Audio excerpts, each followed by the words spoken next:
ಎರಡು ಕ್ಷೇತ್ರಗಳಲ್ಲಿ ಕೈ ಟಿಕೆಟ್ ಫೈಟ್. ಯಾರ ಹೆಸರು ಫೈನಲ್? ಭಿನ್ನ ಮತವೇ ಮುಳುವಾಗುತ್ತಾ? ಮನವೊಲಿಸ್ತಾರಾ ಸಿಎಂ ಡಿಸಿಎಂ? ಕೈ ಬಿಕ್ಕಟ್ಟು ಬಿಜೆಪಿಗೆ ಲಾಭನ? ಉಪಸಮರ ಗೆಲ್ಲಲು ರಣತಂತ್ರ? ಬೈ ಎಲೆಕ್ಷನ್ ಅಖಾಡದ ಸ್ಟೋರಿ ಇದು.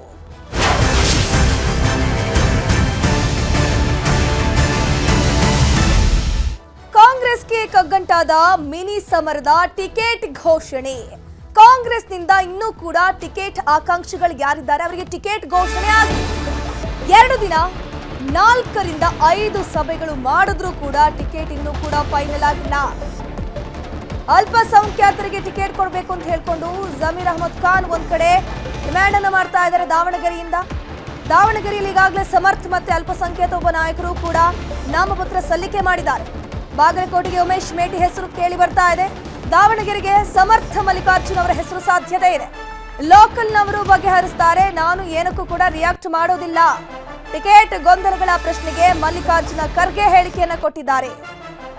ಈ ಬೈ ಎಲೆಕ್ಷನ್ ಅಖಾಡ ಏನಿದೆ, ಇಲ್ಲಿ ಕಾಂಗ್ರೆಸ್ನವರಿಗೆ ಟಿಕೆಟ್ ಅನೌನ್ಸ್ ಮಾಡೋದು ಒಂದು ದೊಡ್ಡ ಮಟ್ಟದ ಕಗ್ಗಂಟಾಗಿ ಹೋಗಿದೆ. ಮಲ್ಲಿಕಾರ್ಜುನ ಖರ್ಗೆ ಅವರನ್ನ ಈ ಬಗ್ಗೆ ಕೇಳಿದ್ರೆ ಅಲ್ಲೇನು ಭಿನ್ನಮತ ಶುರುವಾಗ್ತಾ ಇದೆ, ಟಿಕೆಟ್ ಆಕಾಂಕ್ಷಿಗಳಿದ್ದಾರೆ ನೋಡಿ, ಲೋಕಲ್ನವರೇ ಬಗೆಹರಿಸ್ತಾರೆ ಅಂತ ಹೇಳಿದ್ದಾರೆ. ಮುಸ್ಲಿಂ ನಾಯಕರು ನಿಮ್ಮನ್ನು ನಿನ್ನೆ ಭೇಟಿ ಏನ್ ಚರ್ಚೆ ಮಾಡಿದ್ರು ಸರ್? ನಿನ್ನೆ ದಾವಣಗೆರೆಗೆ ಮುಸ್ಲಿಂ ಸಮುದಾಯಕ್ಕೆ ಟಿಕೆಟ್ ಕೊಡಬೇಕು ಅಂತ ಬೇಡಿಕೆ ಹೆಚ್ಚಾಗಿದೆ ಸರ್. ಲೋಕಲ್ದವ್ರು ಸಾಲ್ವ್ ಮಾಡ್ತಾರೆ, ಅದಕ್ಕೆ ನಾನು ಪ್ರತಿಯೊಂದಕ್ಕೆ ರಿಯಾಕ್ಷನ್ ಕೊಡಕ್ ಆಗ್ತದೆ. ನಾವು ಎಷ್ಟೋ ಸಲ ನಿಮ್ಗೆ ಹೇಳ್ತೇವೆ, ನೀವು ಪದೇ ಪದೇ ಅದೇ ಸಿಟ್ಟಿಗೆ ಬಂದು ಅದೇ ಇಲ್ಲ ಸರ್. ಮುಸ್ಲಿಂ ನಾಯಕರು ನಿಮ್ಮನ್ನು ನಿನ್ನೆ ಭೇಟಿ ಏನ್ ಚರ್ಚೆ ಮಾಡಿದ್ರು ಸರ್? ನಿನ್ನೆ ದಾವಣಗೆರೆಗೆ ಮುಸ್ಲಿಂ ಸಮುದಾಯಕ್ಕೆ ಟಿಕೆಟ್ ಕೊಡಬೇಕು ಅಂತ ಬೇಡಿಕೆ ಹೆಚ್ಚಾಗಿದೆ ಸರ್. ಲೋಕಲ್ದವ್ರು ಸಾಲ್ವ್ ಮಾಡ್ತಾರೆ, ಅದಕ್ಕೆ ನಾನು ಪ್ರತಿಯೊಂದಕ್ಕೆ ರಿಯಾಕ್ಷನ್ ಕೊಡಕ್ ಆಗ್ತದೆ. ನಾವು ಎಷ್ಟೋ ಸಲ ನಿಮ್ಗೆ ಹೇಳ್ತೇವೆ, ನೀವು ಪದೇ ಪದೇ ಅದೇ ಸಿಟ್ಟಿಗೆ ಬಂದು ಅದೇ ಇಲ್ಲ ಸರ್. ಮುಸ್ಲಿಂ ನಾಯಕರು ಕಾಂಗ್ರೆಸ್ನಲ್ಲಿ ಬೈ ಎಲೆಕ್ಷನ್ ಟಿಕೆಟ್ ಯಾರಿಗೆ ಹಾಗಾದ್ರೆ ಇವತ್ತು ಅಥವಾ ನಾಳೆ ಲಿಸ್ಟ್ ರಿಲೀಸ್ ಆಗುವಂತಹ ಚಾನ್ಸಸ್ ಇದೆ. ಬೆಂಗಳೂರಿನಲ್ಲಿ ಸುರ್ಜೇವಾಲಾ ಹೇಳಿಕೆಯನ್ನ ಕೊಟ್ಟಿದ್ದಾರೆ. ಎಲ್ಲರ ಅಭಿಪ್ರಾಯವನ್ನು ಕೂಡ ನಾವು ಪರಿಗಣಿಸಿದ್ದೀವಿ. ನಿನ್ನೆ ತಡರಾತ್ರಿವರೆಗೆ ಚರ್ಚೆಯನ್ನ ಮಾಡಲಾಗಿದೆ. ಇಂದು ಸಂಜೆ ಅಥವಾ ನಾಳೆ ಘೋಷಣೆ ಆಗಬಹುದು ಅಂತ ಸುರ್ಜೇವಾಲಾ ಹೇಳಿದ್ದಾರೆ. आज एक सवाल आपने मुझसे और भी पूछा था. मेरा कर्तव्य है कि टिकट्स की अनाउंसमेंट कब तक हो जाएगी. आज रात या कल तक टिकट्स की अनाउंसमेंट हो जाएगी. पार्टी लगभग संपूर्णतया सहमत है. हम ये चाहते थे कि व्यापक चर्चा हो और हर एक भी, मैंने जैसा कल कहा था, एक कार्यकर्ता का भी अगर भिन्न स्वर है, if one worker also has a different opinion, it must be heard. That is Congress party. We will not bulldoze. We will listen to everybody and then decide. So, Rahul ji, Khadge ji will take a call. A recommendation will be sent by my PCC president, my chief minister, after having a consultation with everybody by late evening today. So, they will decide by late evening or by tomorrow. Thank you so much. ಕಾಂಗ್ರೆಸ್ಗೆ by election ticket ಪೈಪೋಟಿ ಜೋರಾಗಿ ನಡೀತಾ ಇದೆ. ದಾವಣಗೆರೆ ದಕ್ಷಿಣದಲ್ಲಿ ಶಾಮನೂರು ಕುಟುಂಬಕ್ಕೆ ಮಣೆ ಹಾಕಲಾಗುತ್ತಾ? ಸಮರ್ಥ ಮಲ್ಲಿಕಾರ್ಜುನ್ಗೆ ticket ಬಹುತೇಕ fix ಅಂತ ಹೇಳಲಾಗ್ತಿದೆ. ಸಮರ್ಥ ಮಲ್ಲಿಕಾರ್ಜುನ್ ಈಗಾಗಲೇ ನಾಮಪತ್ರವನ್ನ ಸಲ್ಲಿಕೆ ಮಾಡಿದ್ದಾರೆ. ಶುಭ ಮುಹೂರ್ತದಂದು ನಿನ್ನೆಯೇ ಬಿ ಫಾರಂ ಪಡೆದಿದ್ದಾರಂತೆ. SS ಮಲ್ಲಿಕಾರ್ಜುನ್ ಅವರ ಪುತ್ರ. ಅಧಿಕೃತ ಘೋಷಣೆಯೊಂದೇ ಮಾತ್ರ ಬಾಕಿ ಅಂತ ಹೇಳಲಾಗ್ತಾ ಇದೆ. ದಾವಣಗೆರೆ ದಕ್ಷಿಣ ಕ್ಷೇತ್ರದಲ್ಲಿ ಶಾಮನೂರು ಶಿವಶಂಕರಪ್ಪ ಅವರಿಂದ ತೆರವಾಗಿರುವಂತಹ ಕ್ಷೇತ್ರ. ಅವರ ಒಂದು ಡ್ಯೂರೇಷನ್ ಮುಗಿದ ಮೇಲೆ ಅಲ್ಪಸಂಖ್ಯಾತರಿಗೆ ಕೊಡಬೇಕು ಅಂತ ಹೇಳ್ಕೊಂಡು ಅವರೇ ಖುದ್ದು ಹೇಳಿದ್ರು. ಬಟ್ ಇಲ್ಲಿ SS ಮಲ್ಲಿಕಾರ್ಜುನ, ಪ್ರಭಾ ಮಲ್ಲಿಕಾರ್ಜುನ ಇವರೆಲ್ಲರೂ ಕೂಡ ಒಂದು ಡಿಮ್ಯಾಂಡ್ ಇಟ್ಟಿದ್ರು. ಏನಪ್ಪಾ ಅಂತಂದ್ರೆ ನಮ್ಮ ಕ್ಷೇತ್ರ ನಮಗೆ ಬಿಟ್ಕೊಡಿ, ನಾವು ಗೆದ್ದು ಬಂದು ತೋರಿಸ್ತೀವಿ ಅಂತ ಹೇಳಿದ್ರು. ಈಗ ಸಮರ್ಥಿಗೆನೆ ಬಹುತೇಕ ಟಿಕೆಟ್ ಫೈನಲ್ ಆಗಿದೆ ಅಂತ ಹೇಳಲಾಗ್ತಾ ಇದೆ.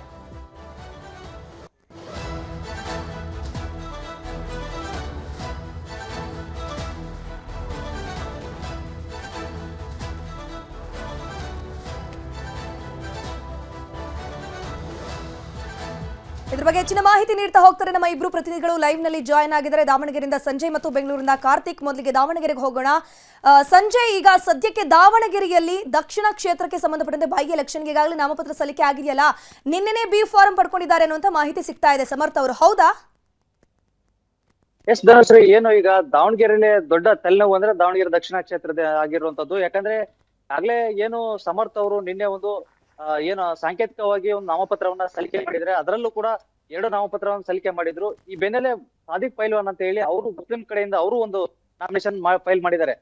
ಅದಾದ ವೇಳೆ ನಿನ್ನೆ ಸಂಜೆ ಎಲ್ಲ ಮೀಟಿಂಗ್ ಮುಗಿದ ಬಳಿಕ ಏನು ಇಂಟರ್ನಲ್ ಮಾಹಿತಿ ಪ್ರಕಾರ ಈಗಾಗಲೇ ನಿನ್ನೆ ಸಮರ್ಥ್ ಅವರಿಗೆ ಕನ್ಫರ್ಮ್ ಆಗಿದೆ ಅಂತ ಹೇಳಲಾಗ್ತಿದೆ. ಈ ಬೆನ್ನಲ್ಲೇ ಸಚಿವ ಎಸ್ ಮಲ್ಲಿಕಾರ್ಜುನ್ ಅವರು ಕೂಡ ನಿನ್ನೆ ಒಂದು ಆ ಸಭೆಗೆ ಭಾಗಿಯಾಗಿದ್ರು. ಅದಾದ ಸಂದರ್ಭದಲ್ಲಿ ಏನು ಸಂಜೆ ಅವರ ಕೈಯಲ್ಲಿ ಬಿ ಫಾರಂ ಅನ್ನ ಕೊಟ್ಟಿದ್ದಾರೆ ಅಂತ ಹೇಳಿ ಅವರ ಆಪ್ತ ವಲಯಗಳು ಮಾಹಿತಿ ನೀಡ್ತಿರುವಂತದ್ದು. ಸದ್ಯಕ್ಕೆ ಏನು ಇವತ್ತು ಸಂಜೆ ಇಲ್ಲ ನಾಳೆ ಕನ್ಫರ್ಮ್ ಆಗಿ ಹೆಸರನ್ನ ಘೋಷಣೆ ಮಾಡ್ತೀವಿ ಅಂತ ಹೇಳಿ ಹೇಳಿದಾರೆ ಅಂತ ಹೇಳಿ ಈಗಾಗಲೇ ಇಲ್ಲಿ ಏನು ಅವರ ಆಪ್ತ ವಲಯದಿಂದ ಮಾಹಿತಿ ಸಿಗ್ತಿರುವಂತದ್ದು ಸದ್ಯಕ್ಕೆ. ಆದ್ರೆ ಏನು ಇವತ್ತು ರಂಜಾನ್ ಹಬ್ಬ ಆಗಿರೋದ್ರಿಂದ ಮುಸ್ಲಿಂ ಸಮಾಜದವರು ಇವತ್ತು ಹಬ್ಬ ಮುಗಿಸಿ ನಾಳೆ ನಾವು ಒಂದು ಸಭೆ ಮಾಡ್ತೀವಿ. ಸಂಜೆ ಬಳಿಕ ಸಭೆ ಮಾಡಿದ ನಂತರ ಬಳಿಕ ನಾವು ಏನು ಚುನಾವಣೆಗೆ ಇನ್ನೊಂದಿಷ್ಟು ಅಭ್ಯರ್ಥಿಗಳ ನಾಮಪತ್ರ ಸಲ್ಲಿಕೆ ಮಾಡೋದೋ ಬೇಡ ಅನ್ನೋದ್ರ ಬಗ್ಗೆ ನಾಳೆ ಚಿಂತನೆ ಮಾಡ್ತೀವಿ ಅಂತ ಹೇಳಿ ಇವತ್ತು ಏನು ಕೆಲವು ಮುಸ್ಲಿಂ ಮುಖಂಡರು ಮಾಹಿತಿಯನ್ನು ಕೊಟ್ಟಿರುವಂತದ್ದು. ಸದ್ಯಕ್ಕೆ ಸಾಕಷ್ಟು ದೊಡ್ಡ ತೆನ್ನುವಾಗಿದೆ ಅಂತ ಹೇಳ್ಬೋದು ಈ ಕಾಂಗ್ರೆಸ್ ಅಭ್ಯರ್ಥಿಗಳಿಗೆ ಅಂತ ಹೇಳಿ. ಸದ್ಯ ಏನು ಈಗ ಸಮರ್ಥಗೆ ಒಂದ್ ವೇಳೆ ಏನಾದ್ರು ಬಿ ಫಾರಂ ಅನ್ನ ಕೊಟ್ರೆ ಮುಸ್ಲಿಂ ಮುಖಂಡರುಗಳನ್ನ ಯಾವ ರೀತಿ ಮನವೊಲಿಸ್ತಾರೆ ಸಚಿವರುಗಳ ಅಂತ ಹೇಳಿ ಈಗ ಸದ್ಯಕ್ಕೆ ಕಾದ್ ನೋಡ್ಬೇಕಾಗಿದೆ. ಇನ್ನು ನಾಳೆ ಏನು ಅವರು ಸಭೆ ಮಾಡಿದ ಬಳಿಕ ಮುಸ್ಲಿಂ ಮುಖಂಡರು ಸಭೆ ಮಾಡಿದ ಬಳಿಕ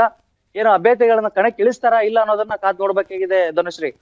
ಓಕೆ, ಥ್ಯಾಂಕ್ ಯು ಸಂಜಯ್ ತಮ್ಮೆಲ್ಲ ಮಾಹಿತಿಗಾಗಿ. ನಮ್ಮ ಜೊತೆ ಹಾಗೆಯೇ ನಮ್ಮ ಪ್ರತಿನಿಧಿ ಕಾರ್ತಿಕ್ ನೇರ ಸಂಪರ್ಕದಲ್ಲಿ ಜಾಯ್ನ್ ಆಗಿದ್ದಾರೆ. ಕಾರ್ತಿಕ್, 2 ಬೈ ಎಲೆಕ್ಷನ್ ಕ್ಷೇತ್ರ ಏನಿದೆ ಟಿಕೆಟ್ ಹಂಚಿಕೆ ಇನ್ನೂ ಕೂಡ ಕಾಂಗ್ರೆಸ್ನಿಂದ ಆಗಿಲ್ಲ. ಬ್ಯಾಕ್ ಟು ಬ್ಯಾಕ್ 2 ದಿನಗಳಿಂದ ಸತತ ಸಭೆಗಳಾಗ್ತಾ ಇದೆ. ಯಾವಾಗ ಈ ಒಂದು ಹೆಸರು ಅನೌನ್ಸ್ ಆಗ್ಬಹುದು ಅಂತ?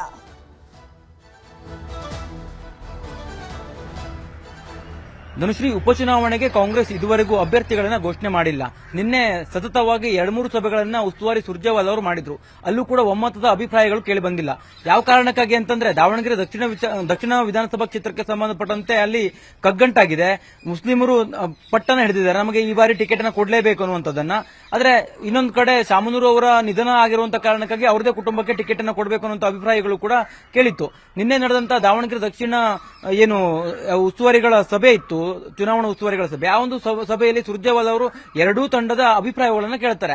ಆ ಒಂದು ಅಭಿಪ್ರಾಯವನ್ನು ಕೇಳಿದಂತ ಸಂದರ್ಭದಲ್ಲಿ ಜಮೀರ್ ಅಹಮದ್ ಅವರು ಸಾಕಷ್ಟು ಅಲ್ಲಿ ಅಗ್ರೆಸಿವ್ ಆಗಿ ಕೂಡ ಮಾತನಾಡಿದ್ರು ಅನ್ನುವಂತಹ ಮಾಹಿತಿಗಳು ಕೂಡ ಈಗ ಲಭ್ಯವಾಗಿದೆ. ಪ್ರಮುಖವಾಗಿ ಸಚಿವ ಜಮೀರ್ ಅಹಮದ್ ಅವರ ವಾದ ಏನಪ್ಪಾ ಅಂತಂದ್ರೆ, ಈ ಬಾರಿ ನಮಗೆ ಟಿಕೆಟ್ ಅನ್ನ ಕೊಡಲೇಬೇಕು, ಈಗ ಕೊಡದೇ ಇದ್ರೆ ಮತ್ತೆ ಯಾವಾಗೂ ಕೂಡ ಅಲ್ಲಿ ಕ್ಷೇತ್ರದಲ್ಲಿ ನಮಗೆ ಟಿಕೆಟ್ ಸಿಗೋದಿಲ್ಲ ಅನ್ನುವಂಥ ನಮ್ಮ ಖಾತ್ರಿ ಇದೆ. ಆ ಕಾರಣಕ್ಕಾಗಿ ಈ ಬಾರಿ ಸರಿಯಾದ ಸಮಯ, ಆ ಕಾರಣಕ್ಕೆ ನಮಗೆ ಟಿಕೆಟ್ ಕೊಡಲೇಬೇಕು ಅಂತ ಪಟ್ಟಣ ಹಿಡಿದಿದ್ದಾರೆ. ಅದಾದ ನಂತರದಲ್ಲಿ ಸುರ್ಜೇವಾಲ ಅವರ ಒಂದು ಸಭೆಯ ಬಳಿಕ ಮಲ್ಲಿಕಾರ್ಜುನ್ ಖರ್ಗೆ ಅವರನ್ನು ಕೂಡ ಜಮೀರ್ ಅಹಮದ್ ಅವರ ನೇತೃತ್ವದ ಮುಸ್ಲಿಮರ ನಿಯೋಗ ಭೇಟಿ ಆಗತ್ತೆ. ಆದ್ರೆ ಮಲ್ಲಿಕಾರ್ಜುನ್ ಖರ್ಗೆ ಅವರು ಅಲ್ಲಿ ಅವರ ಅಭಿಪ್ರಾಯಗಳನ್ನ ಯಾವುದೇ ರೀತಿಯಲ್ಲಿ ಹೇಳಿಲ್ಲ. ಕೇವಲ ಅವರು ಏನು ಅಂದ್ರೆ ಬೇಡಿಕೆ ನೆಟ್ಟಿದ್ದಾರೆ ಅದೆಲ್ಲವನ್ನು ಕೂಡ ಕೇಳಿಕೊಂಡು ಹೈಕಮಾಂಡ್ ಅಂದ್ರೆ ಒಂದು ಸಭೆಯನ್ನ ಮಾಡ್ತೀವಿ, ಸಭೆಯ ನಂತರದಲ್ಲಿ ನಿಮಗೆ ತಿಳಿಸ್ತೇವೆ, ಜೊತೆಗೆ ಪಕ್ಷ ನಿರ್ಧರಿಸುವಂತಹ ಅಭ್ಯರ್ಥಿಗಳಿಗೆ ನೀವೆಲ್ಲ ಕೂಡ ಕೆಲಸ ಮಾಡಬೇಕಾಗತ್ತೆ. ಪಕ್ಷ ಯಾರನ್ನ ಘೋಷಣೆ ಮಾಡುತ್ತೋ ಅವ್ರಿಗೆ ಅಂತಿಮವಾಗಿ ನೀವು ಚುನಾವಣೆಯನ್ನು ನಡೆಸಬೇಕು ಅನ್ನುವಂತಹ ಒಂದು ಸಲಹೆಯನ್ನು ಕೂಡ ಕೊಟ್ಟಿದ್ದಾರೆ. ಈಗ ಇದೇ ವಿಚಾರಕ್ಕೆ ಸಂಬಂಧಪಟ್ಟಂತೆ ಕಾಂಗ್ರೆಸ್ಗೆ ಕಗ್ಗಂಟಾಗಿದೆ. ದಾವಣಗೆರೆ ದಕ್ಷಿಣಕ್ಕೆ ಯಾರನ್ನ ಆಯ್ಕೆ ಮಾಡಬೇಕು ಅನ್ನುವಂಥ ರೀತಿಯಲ್ಲಿ ಅವ್ರಿಗೆ ಸಾಕಷ್ಟು ಸಮಸ್ಯೆಯೂ ಕೂಡ ಉದ್ಭವವಾಗಿದೆ. ಇವತ್ತು ರಾತ್ರಿ ಅಥವಾ ನಾಳೆ ಬೆಳಿಗ್ಗೆ ಕಾಂಗ್ರೆಸ್ ತನ್ನ 2 ಕ್ಷೇತ್ರಕ್ಕೆ ಅಭ್ಯರ್ಥಿಗಳನ್ನ ಘೋಷಣೆ ಮಾಡುತ್ತೆ. ಪ್ರಮುಖವಾಗಿ ದಾವಣಗೆರೆ ದಕ್ಷಿಣಕ್ಕೆ ಸಮರ್ಥ್ ಅವರನ್ನೇ ಫೈನಲ್ ಮಾಡುವಂತ ಸಾಧ್ಯತೆ ದಟ್ಟವಾಗಿದೆ. ಉಪಚುನಾವಣೆ ಆಗಿರುವಂತಹ ಕಾರಣಕ್ಕಾಗಿ ಅದೇ ಒಂದು ಕುಟುಂಬಕ್ಕೆ ಟಿಕೆಟ್ ಅನ್ನು ಕೊಡಬೇಕು ಅನ್ನುವಂಥ ಅಭಿಪ್ರಾಯಗಳು ಅಲ್ಲಿ ಕೇಳಿ ಬಂದಿದೆ. ಆದ್ರೆ ಇದಕ್ಕೆ ಸಂಬಂಧಪಟ್ಟಂತೆ ಈ ಅಲ್ಪಸಂಖ್ಯಾತರು ಕೂಡ ವಿರೋಧವನ್ನು ವ್ಯಕ್ತಪಡಿಸ್ತಾ ಇದ್ದಾರೆ. ಅಬ್ದುಲ್ ಜಬ್ಬಾರ್ ಅವರು ಅಲ್ಲಿ ಆಕಾಂಕ್ಷಿಯಾಗಿದ್ದಾರೆ. ಅವರು ಈ ಒಂದು ಟಿಕೆಟ್ ಅನ್ನು ಪಡೆದುಕೊಳ್ಳೋದಕ್ಕೆ ಸಾಕಷ್ಟು ಪ್ರಯತ್ನಗಳನ್ನ ಪಡ್ತಾ ಇದ್ದಾರೆ. ಈ ಎಲ್ಲಾ ವಿಚಾರಗಳಿಗೆ ಸಂಬಂಧಪಟ್ಟಂತೆ ಕಾಂಗ್ರೆಸ್ ಹೈಕಮಾಂಡ್ ಯಾವ ನಿರ್ಧಾರವನ್ನು ತೆಗೆದುಕೊಳ್ಳುತ್ತಾರೆ ಅನ್ನೋದನ್ನ ಕಾದು ನೋಡಬೇಕು.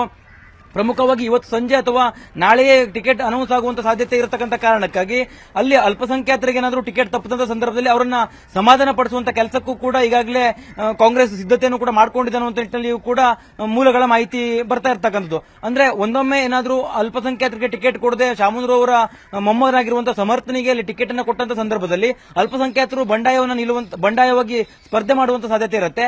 ಆ ಕಾರಣಕ್ಕಾಗಿ ಅಲ್ಲಿ ಬಂಡಾಯ ಆದಂತ ಸಂದರ್ಭದಲ್ಲಿ ಕಾಂಗ್ರೆಸ್ಗೆ ಹಿನ್ನಡೆ ಆಗಬಹುದು. ಇವೆಲ್ಲ ಆಯಾಮದಲ್ಲಿಯೂ ಕೂಡ ಕಾಂಗ್ರೆಸ್ ಚರ್ಚೆನ ಮಾಡ್ತಿದೆ. ಇವತ್ತು ಕೂಡ ಸುರ್ಜೇವಾಲ ಅವರು ಕೆಪಿಸಿಸಿಯಲ್ಲಿ ಈ ವಿಚಾರವಾಗಿ ಡಿಕೆ ಶಿವಕುಮಾರ್ ಅವರ ಜೊತೆಗೂ ಕೂಡ ಚರ್ಚೆನ ಮಾಡಿದ್ದಾರೆ. ಇದಕ್ಕೆ ಸಂಬಂಧಪಟ್ಟಂತೆಯೂ ಕೂಡ ಹೈಕಮಾಂಡ್ಗೆ ವರದಿಯನ್ನು ಕೊಡ್ತಾರೆ. ಈ ಎಲ್ಲ ವರದಿ ಆಧಾರವಾಗಿ ಅಂತಿಮವಾಗಿ ಇವತ್ತು ಸಂಜೆ ಅಥವಾ ನಾಳೆ ಬೆಳಿಗ್ಗೆ ಟಿಕೆಟ್ ಫೈನಲ್ ಅನ್ನ ಮಾಡಲಾಗುತ್ತೆ. ಅಭ್ಯರ್ಥಿಗಳನ್ನ ಘೋಷಣೆಯನ್ನು ಕೂಡ ಕಾಂಗ್ರೆಸ್ ಹೈಕಮಾಂಡ್ ಮಾಡುತ್ತೆ. ಆದ್ರೆ ದಾವಣಗೆರೆ ದಕ್ಷಿಣ ವಿಧಾನಸಭಾ ಕ್ಷೇತ್ರಕ್ಕೆ ಸಂಬಂಧಪಟ್ಟಂತೆ ಕಾಂಗ್ರೆಸ್ಗೆ ಸಾಕಷ್ಟು ತಲೆನೋವಾಗಿದೆ. ಅಲ್ಲಿ ಅಲ್ಪಸಂಖ್ಯಾತರನ್ನು ಕೂಡ ಬಿಡೋ ಹಾಗಿಲ್ಲ, ಶಾಮನೂರು ಕುಟುಂಬವನ್ನು ಕೂಡ ಬಿಡೋ ಹಾಗಿಲ್ಲ. ಯಾಕೆಂತಂದ್ರೆ ಅಲ್ಲಿ ಲಿಂಗಾಯತ ಸಮುದಾಯದ ಓಟ್ಗಳು ಕೂಡ ನಿರ್ಣಾಯಕ ಬೇಕಾಗಿರ್ತಕ್ಕಂಥ ಕಾರಣಕ್ಕಾಗಿ ಒಂದೊಮ್ಮೆ ಅವ್ರಿಗೆ ಟಿಕೆಟ್ ಅನ್ನು ತಪ್ಪಿಸಿ ಅಲ್ಪಸಂಖ್ಯಾತರಿಗೆ ಟಿಕೆಟ್ ಅನ್ನು ಕೊಟ್ಟಂತ ಸಂದರ್ಭದಲ್ಲಿ ಲಿಂಗಾಯತ ಸಮುದಾಯದ ಮತಗಳೆಲ್ಲವೂ ಕೂಡ ಬಿಜೆಪಿಗೆ ಹೋದ್ರೆ ಅದು ಸೋಲಿಗೆ ಕಾರಣ ಆಗಬಹುದು ಅನ್ನುವಂಥ ಲೆಕ್ಕಾಚಾರವೂ ಕೂಡ ಕಾಂಗ್ರೆಸ್ ವಲಯದಲ್ಲಿದೆ. ಇದೇ ಒಂದು ಕಾರಣಕ್ಕಾಗಿ ಪ್ರತಿಷ್ಠೆಯ ಕಾರಣದಲ್ಲಿ ಗೆಲ್ಲೇಬೇಕಾದಂತಹ ಸ್ಥಿತಿಯೂ ಕೂಡ ಕಾಂಗ್ರೆಸ್ ಪಕ್ಷಕ್ಕಿದೆ. ಆ ಒಂದು ಕಾರಣಕ್ಕಾಗಿ ಸಮರ್ಥ್ಗೆ ಟಿಕೆಟ್ ಅನ್ನು ಕೊಡುವಂತ ಸಾಧ್ಯತೆ ದಟ್ಟವಾಗಿದೆ. ಧನುಶ್ರೀ ಪೂಜಾರಿ, ಥ್ಯಾಂಕ್ ಯು ಕಾರ್ತಿಕ್ ತಮ್ಮೆಲ್ಲ ಮಾಹಿತಿಗಾಗಿ. ಬಾಗಲಕೋಟೆ ಕಾಂಗ್ರೆಸ್ನಲ್ಲಿ ಟಿಕೆಟ್ ಬಹುತೇಕ ಫೈನಲ್ ಆಗಿದೆ ಅನ್ನುವಂತ ಮಾಹಿತಿ ಲಭ್ಯ ಆಗ್ತಾ ಇದೆ. ಉಮೇಶ್ ಮೇಟಿಗೆ ಟಿಕೆಟ್ ಬಹುತೇಕ ಫಿಕ್ಸ್ ಅಂತ ಹೇಳಲಾಗ್ತಿದೆ.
ರಂಜಾನ್ ಹಬ್ಬದ ಭಾಗಿಯಾಗಿದ್ದಾರೆ ಕಾಂಗ್ರೆಸ್ನ ಸಂಭಾವ್ಯ ಅಭ್ಯರ್ಥಿ ಬಾಗಲಕೋಟೆಯ ಸರದಿ.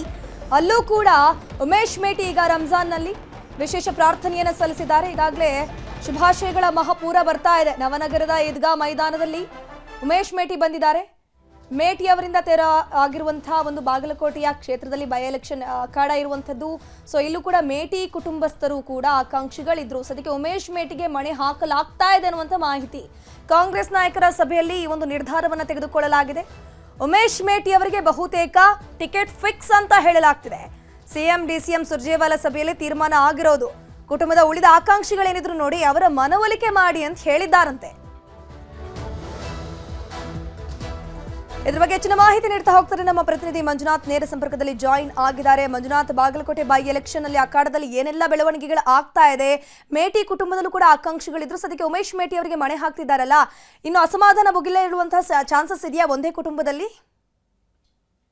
ಧನುಶ್ರೀ, ಬಾಗಲಕೋಟೆ ಉಪಚುನಾವಣೆಯಲ್ಲಿ ಕಾಂಗ್ರೆಸ್ ಅಭ್ಯರ್ಥಿಯಾಗಿ ಬಹುತೇಕವಾಗಿ ಉಮೇಶ್ ಮೇಟಿ ಅವರು ಆಯ್ಕೆ ಆಗುವಂತಹ ಸಾಧ್ಯತೆ ಇದೆ. ಇದೇ ಹಿನ್ನೆಲೆಯಲ್ಲಿ ಈಗ 3-4 ದಿನಗಳಿಂದ ನಡೆದಿರುವಂತಹ ಬೆಳವಣಿಗೆ ಸಂದರ್ಭದಲ್ಲಿ ಸಿಎಂ ಸಿದ್ದರಾಮಯ್ಯನವರು ಕೂಡ ಆ ಒಂದು ಕುಟುಂಬಸ್ಥರನ್ನ ಕರೆದು ಸಭೆಯನ್ನ ಮಾಡಿ ಒಂದು ಸುರ್ಜೇವಾಲಾ ಅವರಿಗೆ ಈ ಒಂದು ಟಿಕೆಟ್ ಘೋಷಣೆಯನ್ನ ಮಾಡುವಂತಹ ಜವಾಬ್ದಾರಿಯನ್ನ ಸುರ್ಜೇವಾಲಾ ಅವರಿಗೆ ನೀಡಿದ ಹಿನ್ನೆಲೆಯಲ್ಲಿ ಈಗ ಬಹುತೇಕವಾಗಿ ಮಲ್ಲಿಕಾರ್ಜುನ್ ಮೇಟಿ ಅವರ ಬದಲಾಗಿ ಉಮೇಶ್ ಮೇಟಿ ಅವರ ಹೆಸರು ಮುನ್ನೆಲೆಯಲ್ಲಿ ಇರ್ತಕ್ಕಂಥದ್ದು. ಅದೇ ಹಿನ್ನೆಲೆಯಲ್ಲಿ ಇದೀಗ ಏನು 23ನೇ ತಾರೀಕಿಗೆ ನಾಮಪತ್ರ ಸಲ್ಲಿಸುವಂತಹ ಸಾಧ್ಯತೆ ಇದೆ.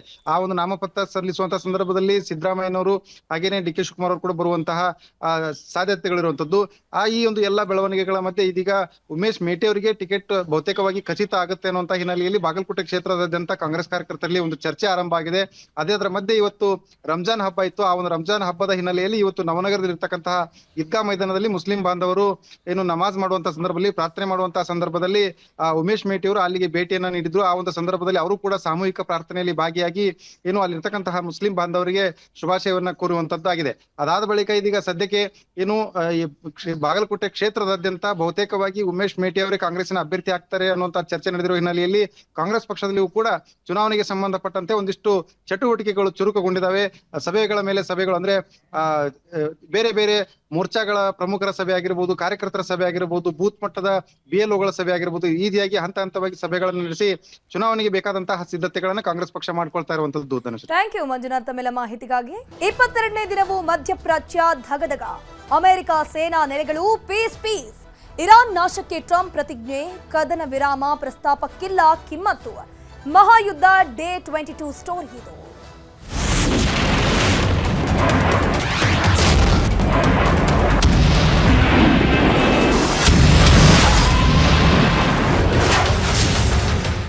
ಮಧ್ಯಪ್ರಾಚ್ಯದಲ್ಲಿ ನಿಲ್ಲದ ಯುದ್ಧ, ಮೊಳಗ್ತಿದೆ ಸೈರನ್ಗಳು. ಬಾಗ್ದಾದ್ ಮೇಲೆ ಡ್ರೋನ್ ದಾಳಿಗಳಾಗ್ತಿದೆ. UAEಗೆ ಇರಾನ್ ಖಡಕ್ ಆಗಿರುವಂತಹ ಎಚ್ಚರಿಕೆಯನ್ನ ಕೊಡ್ತಾ ಇದೆ. ಮಧ್ಯಪ್ರಾಚ್ಯದಲ್ಲಿ ಮಹಾಯುದ್ಧ ಇನ್ನೂ ಕೂಡ ಮುಂದುವರಿತಾ ಇದೆ. ಮಧ್ಯಪ್ರಾಚ್ಯದ ನಾನಾ ರಾಷ್ಟ್ರಗಳಲ್ಲಿ ಸೈರನ್ಗಳು ಮೊಳಗ್ತಾ ಇದೆ. ಬಾಗ್ದಾದ್ ಮೇಲೆ ಡ್ರೋನ್ ಅಟ್ಯಾಕ್ ಆಗ್ತಿದೆ. UAEಗೆ ಇರಾನ್ ಎಚ್ಚರಿಕೆ ಕೊಡ್ತಿದೆ. ಇರಾನ್ನೊಂದಿಗೆ ಕದನ ವಿರಾಮ ಇಲ್ವೇ ಇಲ್ಲ ಅಂತ ಹೇಳ್ಕೊಂಡು ಟ್ರಂಪ್ ಹೇಳಿಕೆಯನ್ನ ಕೊಟ್ಟಿದ್ದಾರೆ. ನಮಗೂ ಕದನ ವಿರಾಮ ಬೇಕಿಲ್ಲ ಅಂತ ಹೇಳ್ಕೊಂಡು ಟ್ರಂಪ್ ಹೇಳಿರೋದು. ಇರಾನ್ ಬೆದರಿಕೆಗೆ ನಾವು ಯುದ್ಧವನ್ನ ನಿಲ್ಲಿಸೋದಿಲ್ಲ, ನಾವು ಯುದ್ಧವನ್ನು ಕೂಡ ಬಯಸಿದವರಲ್ಲ, ನಮ್ಮ ಮೇಲೆ ಹೇರಿದ್ದು ಅಂತ ಹೇಳ್ಕೊಂಡು ಇರಾನ್ ಹೇಳಿದೆ. ಟ್ರಂಪ್ ಹಾಗಾದ್ರೆ ಹೇಳಿದ್ ಏನೇನು ಅಂತ ನೋಡ್ತಾ ಹೋಗೋದಾದ್ರೆ, ಇರಾನ್ ಸರ್ವನಾಶ ಮಾಡೇ ಮಾಡ್ತೀವಿ ಅಂತ ಶಪಥ ತೊಟ್ಟಿದ್ದಾರೆ. ಇರಾನ್ನೊಂದಿಗೆ ಕದನ ವಿರಾಮ ಇಲ್ವೇ ಇಲ್ಲ. ಪದೇ ಪದೇ ದಾಳಿ ಆಗ್ತಿರುವಾಗ ವಿರಾಮ ಹೇಗ್ ಸಾಧ್ಯ? ನ್ಯಾಟೋ ರಾಷ್ಟ್ರಗಳು ಕಾಗದದ ಹುಲಿಗಳು. ನ್ಯಾಟೋ ಸಹಕಾರ ಸಿಗದಿದ್ರೂ ಕೂಡ ನಮ್ಮ ಹೋರಾಟ ಇದೇ ರೀತಿ ಮುಂದುವರಿಯುತ್ತೆ ಅಂತ ಹೇಳ್ಕೊಂಡು ಸ್ಟೇಟ್ಮೆಂಟ್ ಅನ್ನ ಕೊಟ್ಟಿದ್ದಾರೆ. ಅದಕ್ಕೆ ಪ್ರತಿಯಾಗಿ ಇರಾನ್ ಕೂಡ ಸ್ಟೇಟ್ಮೆಂಟ್ ಅನ್ನ ಕೊಡ್ತಾ ಇದೆ. ಇದು ನಾವಾಗೆ ಘೋಷಣೆ ಮಾಡಿದ ಯುದ್ಧ ಅಲ್ವೇ ಅಲ್ಲ, ಅಮೆರಿಕ ನಮ್ಮ ಮೇಲೆ ಹೇರಿರುವಂತಹ ಯುದ್ಧ ಇದು, ಅವರಾಗೆ ನಮ್ಮ ಮೇಲೆ ಯುದ್ಧವನ್ನ ಮಾಡಿರೋದು. ಯುದ್ಧದ ಆರಂಭದಲ್ಲೇ ವಿರಾಮದ ಮಾತಿತ್ತು, ನಾಯಕರ ಕೊಂದ ಮೇಲೆ ಇನ್ನೆಂಥ ವಿರಾಮ ನಮಗೆ ಬೇಕು? ಸರ್ವೋಚ್ಚ ನಾಯಕನ ಕೊಲೆ ಆಗಿದೆ, ಅಕ್ರಮ ದಾಳಿಗಳಿಗೆ ತಕ್ಕ ಉತ್ತರ ಇದ್ದೇ ಇರತ್ತೆ, ನಾವು ಕೂಡ ಯುದ್ಧವನ್ನ ನಿಲ್ಲಿಸೋದಿಲ್ಲ ಅಂತ ಹೇಳ್ಕೊಂಡು ಇರಾನ್ ಹೇಳ್ತಾ ಇದೆ. ಇರಾನ್ ಮತ್ತು ಅಮೆರಿಕದ ವಾಕ್ ಸಮರ ಹಿಂಗೆ ನಡೀತಾ ಇದೆ. ಯುದ್ಧದ ಎಫೆಕ್ಟ್ ಹಿನ್ನೆಲೆಯಲ್ಲಿ HP ಬಂಕ್ಗಳಲ್ಲಿ ಪವರ್ ಪೆಟ್ರೋಲ್ ದರ ಏರಿಕೆಯಾಗಿದೆ.